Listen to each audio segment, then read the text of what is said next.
Buongiorno cari amici, bentornati. Io insieme alla mia miciona straordinaria, guardate come le piace essere cullata, la gattona Sofì. Che cosa faccio? Continuo con le mie lezioni sugli anni venti, spero che vi stiano interessando. Stiamo parlando degli anni venti in tutto il mondo, parleremo nella prossima video lezione anche degli anni venti al di fuori dell'Occidente, poi anche in Cina, in Giappone. Ora però, come sapete, stiamo parlando della Germania. Abbiamo visto nella scorsa video lezione, Sofì, non vuoi stare con me, ma non mi aiuti mai a fare queste video lezioni, guardate com'è bella. Va bene Sofì, ti faccio andare come al solito, non vuoi stare con me, non vuoi aiutarmi. Stavo dicendo, nella scorsa video lezione, vi ricordate sicuramente, abbiamo parlato della nascita della Repubblica di Weimar in Germania, della Repubblica di Weimar che però non viene accettata dalla totalità della Germania. Vi sono scontri in strada, violenza diffusa, tentativi insurrezionali, tentativi di colpi di Stato, l'abbiamo visto, sia da parte dell'estrema sinistra, degli spartachisti che poi cambiano il nome in Partito Comunista Tedesco, sia da parte dell'estrema destra, del Partito Nazionalsocialista di Adolf Hitler. Nella scorsa lezione abbiamo parlato lungamente del personaggio di Adolf Hitler e del suo partito, che però in questa trattazione, che copre soltanto gli anni venti, non diventerà un partito importante, prende pochi voti alle elezioni prima della crisi del 29, dell'arrivo drammatico in Germania delle conseguenze della Grande Depressione. Quindi vi ricordate che estrema destra ed estrema sinistra sembrano entrambe sconfitte e già nel 1923 sembrano, attenzione, essere state entrambe sconfitte, estrema destra e estrema sinistra, già nel 1923 e poi definitivamente, diciamo, nel 1924-25 con la riappacificazione della Germania con la Francia e le altre potenze occidentali. All'inizio però questa riappacificazione non c'è, la Repubblica di Weimar nasce, ma Francia e Belgio continuano a trattar male, a umiliare la Germania sulla scia di quello che già era stato deciso, vi ricordate, ai trattati di pace, le condizioni umilianti contro la Germania nel trattato di Versailles. Nasce la Repubblica di Weimar, abbiamo parlato anche della Costituzione della Repubblica di Weimar. L'edificazione di una democrazia liberale in Germania in realtà non soddisfa Francia, Belgio, e che in realtà in maniera molto discutibile continuano a maltrattare la Germania, malgrado la Germania avesse dimostrato, avesse almeno tentato, ecco, di costituirsi appunto come una democrazia molto moderna, molto aperta, liberale e progressista. Il primo governo della Repubblica di Weimar sì, è a guida dei socialdemocratici, però ricordate, i socialdemocratici dovevano governare con il centrum cattolico e con i liberali democratici perché non avevano la maggioranza assoluta in Parlamento. Poi Ebert, il presidente provvisorio, viene effettivamente eletto primo presidente della Repubblica di Weimar.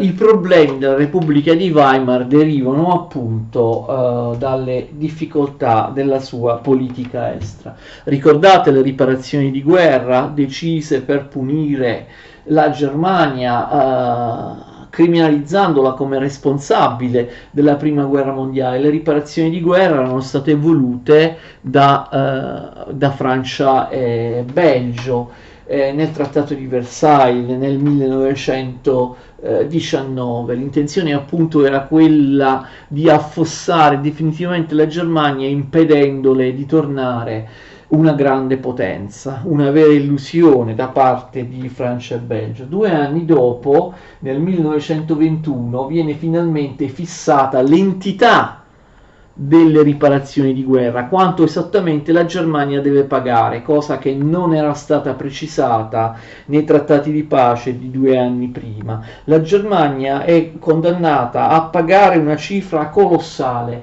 132 miliardi di marchi oro. Queste indennità di guerra, le riparazioni di guerra, sono praticamente impossibili da saldare da parte della Germania. È una cifra immensa, una cifra spropositata, definita in questa entità proprio per impedire che la Germania possa in qualche modo pagarla, continuare in qualche modo a schiavizzare e a schiacciare l'economia tedesca. L'entità delle riparazioni è proprio impossibile da saldare.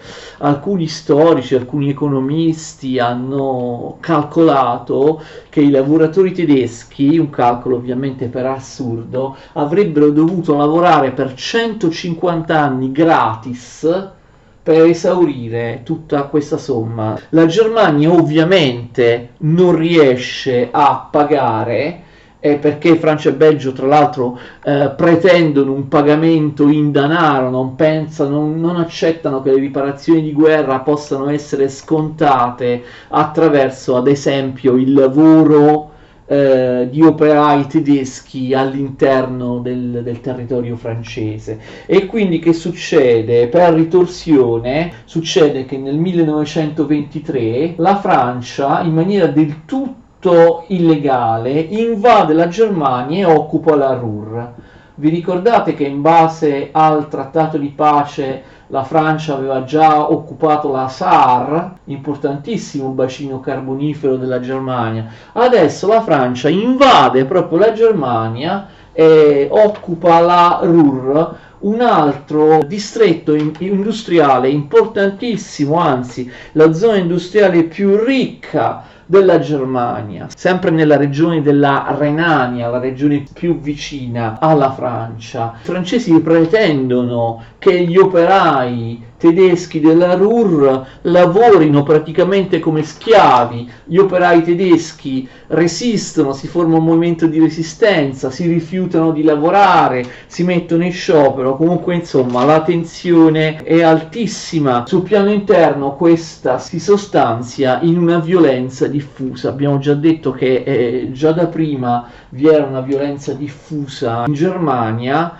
ma a partire dal 1923 aumenta. Ricordate i Freikorps, che gruppi di estrema destra che erano stati utilizzati fino ad allora dal Partito Socialdemocratico per eliminare, per uccidere i comunisti? I Freikorps si staccano dal Partito Socialdemocratico e continuano ad operare autonomamente, uccidendo e seminando il terrore dovunque. Questi movimenti di estrema destra agiscono in maniera violenta. Abbiamo visto l'altra volta che anche il partito di Hitler, il partito nazionalsocialista, organizzato in maniera paramilitare, porta avanti la sua violenza, ma anche i comunisti, attenzione, erano violenti, scendevano in strada, incitati dalle loro canzoni di battaglia, attaccavano e uccidevano gli avversari. Quindi la violenza viene da tutte le parti. C'è una violenza di strada che assurdamente sembra a un certo punto sembra una cosa normale. I tedeschi addirittura tendono ad assuefarsi a questo clima terribile. Vi sono centinaia e centinaia di attentati terroristici con persone che vengono letteralmente eliminate proprio in mezzo alla strada, tra cui l'importante attentato a Walter Rathenau.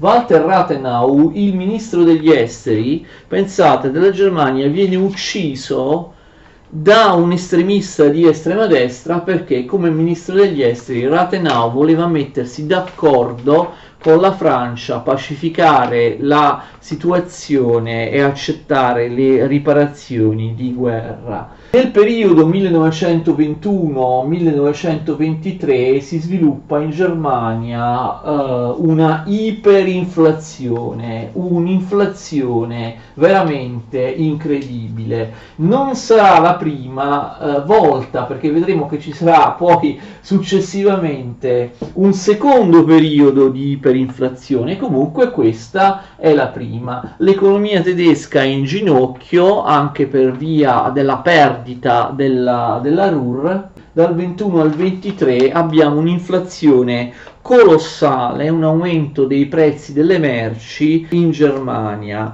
una cosa mai vista, dicono gli storici, proprio all'interno di tutti i capitoli della storia umana. Pensate che nel 1921 bastavano 65 marchi per avere in cambio $1. Sapete nel 1923 quanti marchi ci vogliono per cambiare a $1? Ci vogliono 4.200 miliardi di marchi. Non sto scherzando, 2 anni prima 65 marchi per $1, 2 anni dopo nel 23 4.200 miliardi di marchi per ottenere $1. Praticamente tutte le banconote che vengono stampate diventano ben presto carta straccia, perché i prezzi delle merci aumentano talmente tanto, addirittura pensate, aumentavano dalla mattina alla sera, la gente andava a fare la spesa la mattina presto prima di andare al lavoro, perché dopo qualche ora i prezzi erano già raddoppiati, quintuplicati, moltiplicati per 10. Una cosa completamente assurda, questa iperinflazione. Ci sono le foto facilmente reperibili su internet, molto celebri, dei bambini che giocano con cataste di mucchietti di banconote che non hanno più corso legale, che ben presto diventarono carta straccia, che ben presto non avevano più alcun valore. Cioè immaginate una banconota da 100 marchi a un certo punto non ha più valore, o una banconota da 1000 marchi, una banconota da anche le banconote di 1.000.000 di marchi, capite? Dopo qualche settimana, dopo qualche mese diventano banconote che non hanno più alcun valore. Sembra assurdo, però è così. I salari venivano pagati ogni giorno e non ogni settimana o ogni mese, per permettere a chi percepiva un salario di acquistare quello che doveva acquistare ogni giorno prima che i prezzi aumentassero. Si creano moltissimi disoccupati e c'è una proletarizzazione, diciamo così, una massificazione istantanea della classe media. Moltissime categorie di lavoratori della classe media, ma anche pensionati, si vedono bruciare il valore del loro denaro e diventano indigenti. Da un giorno all'altro non possiedono più niente, il valore del loro denaro, i loro soldi praticamente viene annullato. Vengono rovinate intere categorie di persone, i percettori di redditi fissi, i dipendenti pubblici, i risparmiatori, i piccoli proprietari, i pensionati. Vengono però, attenzione, favoriti alcune categorie, per esempio i proprietari di beni immobili, ovviamente il cui valore si alza continuamente, ma soprattutto, attenzione, i grandi industriali.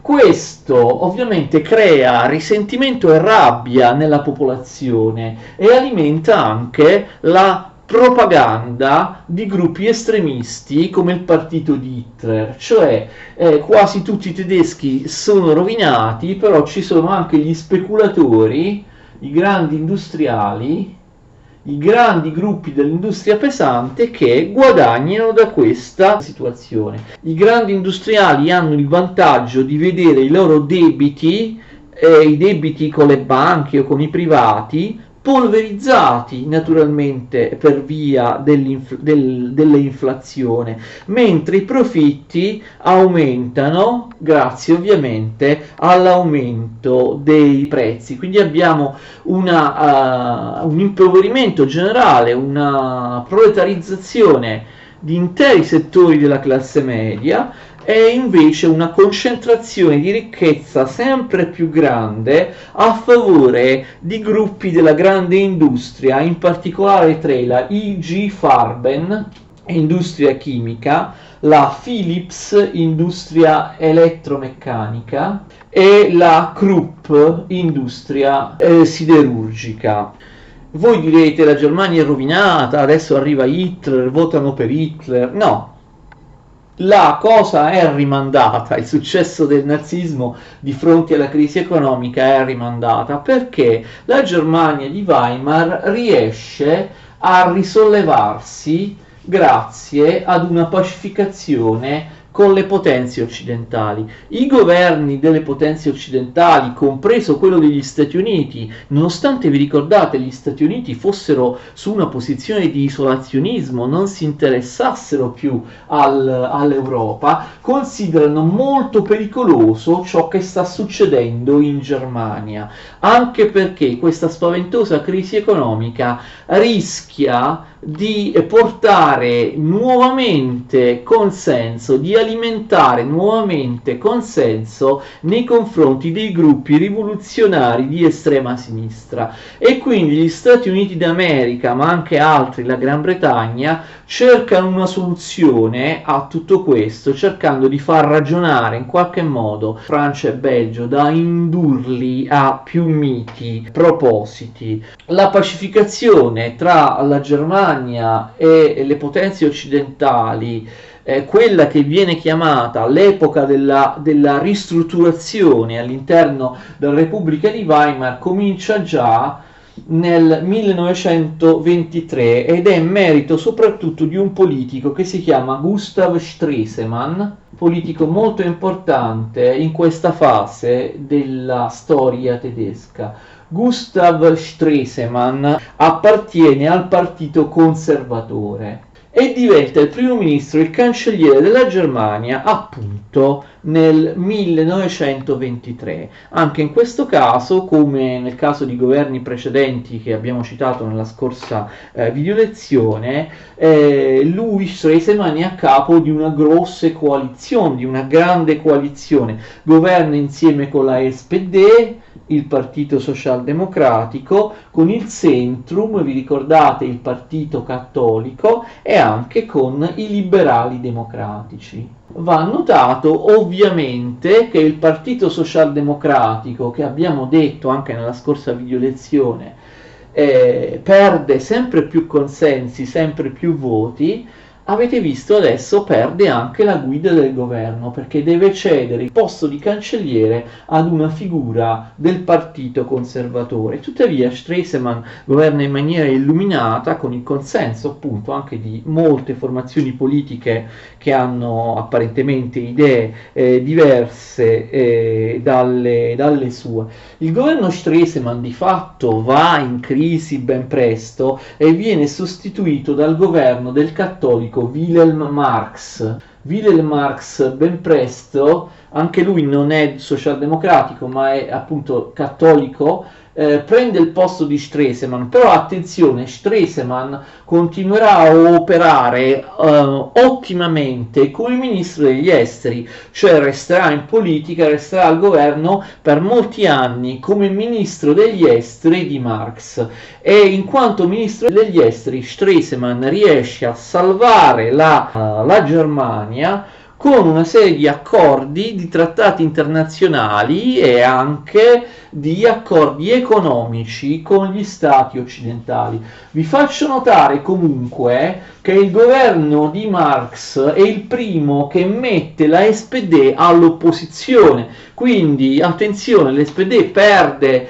come abbiamo detto più volte, drammaticamente voti molto rapidamente nel corso di questi anni. Addirittura nel governo governo di Wilhelm Marx la SPD viene costretta all'opposizione, viene cacciata dal governo. Marx e Stresemann procedono prima di tutto a un risanamento monetario sostituendo il vecchio marco con una nuova moneta, il Rentemark, il marco di rendita. Ma non è questa la cosa più importante. Nel 1924 viene firmato l'accordo internazionale che permette alla Germania di risollevarsi dalla crisi e di respirare. Si tratta del piano Dawes.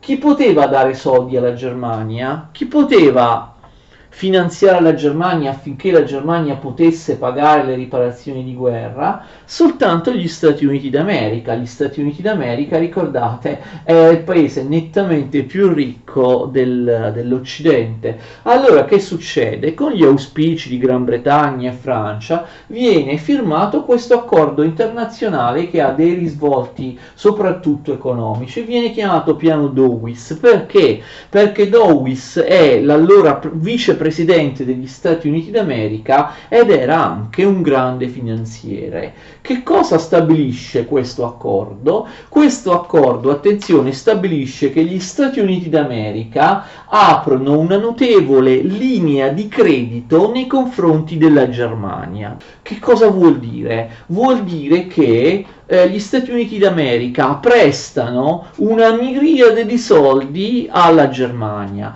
permettendo quindi alla Germania di pagare le riparazioni.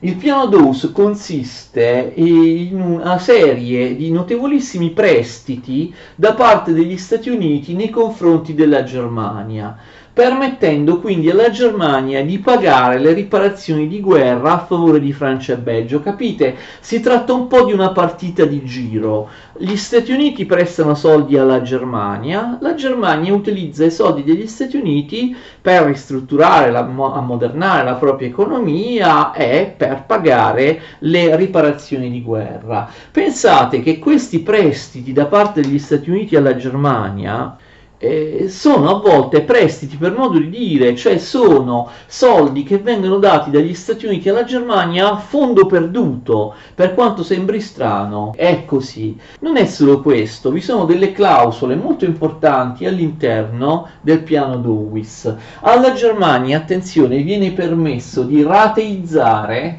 i pagamenti delle riparazioni di guerra, cioè vengono stabilite delle rate anno per anno, in modo tale che sia più comodo, più facile, più agevole pagare per la Germania.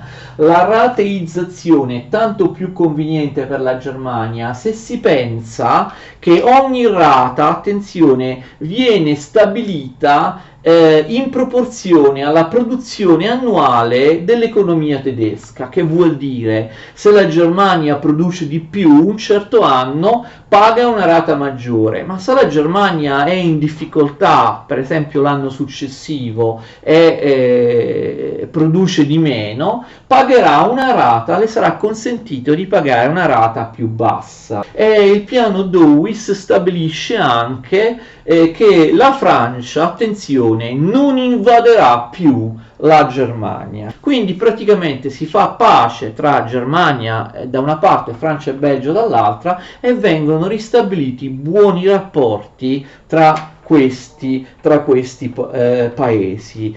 Tant'è vero che la Ruhr, che vi ho detto era stata occupata, verrà restituita, poi in seguito alla Germania verrà restituita anche la Saar e la situazione economica della Germania si riprende immediatamente, merito anche appunto di Stresemann, ministro degli esteri.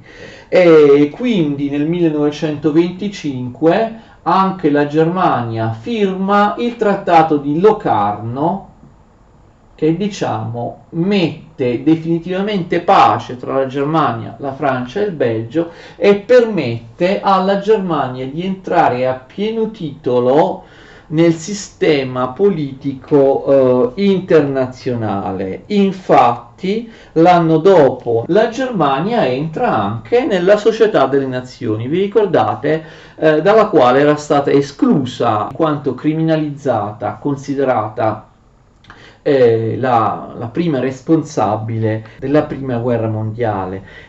Come abbiamo detto nella lezione scorsa, nel 1925 lo spostamento a destra dell'opinione pubblica tedesca si manifesta ancora di più con l'elezione a presidente della Germania del conservatore, del nazionalista generale von Hindenburg. Ma questo, che può sembrare un male dal punto di vista della tenuta della democrazia di Weimar, sembra un bene agli Stati Uniti e ad altri paesi che fanno questo ragionamento. Vedete, in Germania i gruppi di estrema sinistra non ci sono più, anche il Partito Socialdemocratico è diventato marginale, è stato eletto alla presidenza della Repubblica un conservatore, e quindi questo, dicono per esempio gli Stati Uniti, ci garantisce. Quindi dopo le elezioni di von Hindenburg ancor più gli Stati Uniti d'America prestano soldi alla Germania, e quindi la Germania si riprende. E il piano Dawes sarà confermato nel 1928 dal piano Young. Il piano Young, l'intesa economica tra Germania, Stati Uniti e gli altri stati, di fatto nel 1928 il piano Young riafferma le stesse cose, le stesse identiche clausole del piano Dawes di 4 anni prima. Ma qual è l'inghippo qui? Forse avete già capito. Secondo voi gli Stati Uniti regalano alla Germania tutti questi soldi a gratis, direbbe qualcuno, glieli danno gratis, finanziano la Germania, le permettono di riprendersi senza ricevere niente in cambio? Gli Stati Uniti no, gli Stati Uniti vogliono delle condizioni a loro favorevoli. Gli Stati Uniti vogliono, in cambio di tutti questi soldi, pretendono di vendere, attenzione, le loro merci ad un prezzo agevolato, cioè vi diamo i soldi, vi regaliamo i soldi, cari tedeschi, voi però in cambio con quei soldi fate tante cose, tra cui comprare le merci americane, non degli altri paesi europei, merci americane. Si fanno dei veri e propri trattati commerciali tra Germania e Stati Uniti che permettono agli Stati Uniti di non avere dazi, o comunque di vendere a prezzi più bassi le loro merci in Germania. La Germania deve comprare le merci negli Stati Uniti e non negli altri paesi. Non solo, ma l'accordo prevede che gli Stati Uniti finiscano per controllare la maggior parte delle aziende tedesche, cioè i tedeschi devono dare una parte delle azioni di controllo, una parte delle proprietà di controllo delle loro aziende più importanti agli Stati Uniti. Capite qual è il risultato? La Germania diventa completamente dipendente dagli Stati Uniti, che controllano completamente l'economia tedesca. Avete capito il rischio? Finché gli Stati Uniti nel Roaring Twenties vanno benissimo, si arricchiscano, tutto bene, anche la Germania si risolleva, ma come vedremo nel prossimo gruppo di argomenti, nel 1929 ci sarà il crollo totale dell'economia americana. La Grande Depressione, partita dal crollo in borsa di Wall Street, gli Stati Uniti franano, subiscono un disastro economico, e chi ne fa le spese a livello internazionale più di altri? Soprattutto la Germania, perché la Germania dipendeva totalmente a livello economico dagli Stati Uniti. Quando quindi nel 29 gli Stati Uniti crollano, la Germania crolla anch'essa, ci sarà di nuovo la superinflazione, la disoccupazione, la Germania inizierà a morire di fame. E quale sarà la reazione dei cittadini tedeschi? Voteranno per Hitler, come vedremo nel prossimo gruppo di argomenti.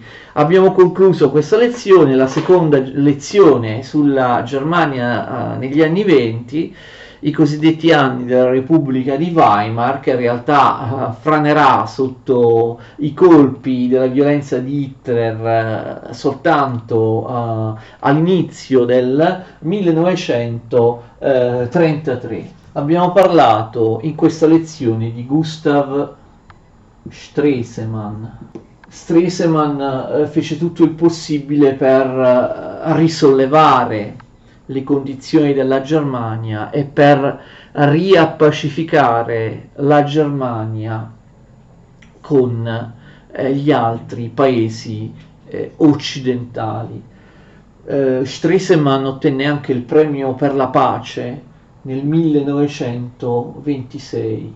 Finché Stresemann era in vita e manteneva degli ottimi rapporti con i rappresentanti politici delle potenze straniere, per la Germania le cose continuarono ad andare bene.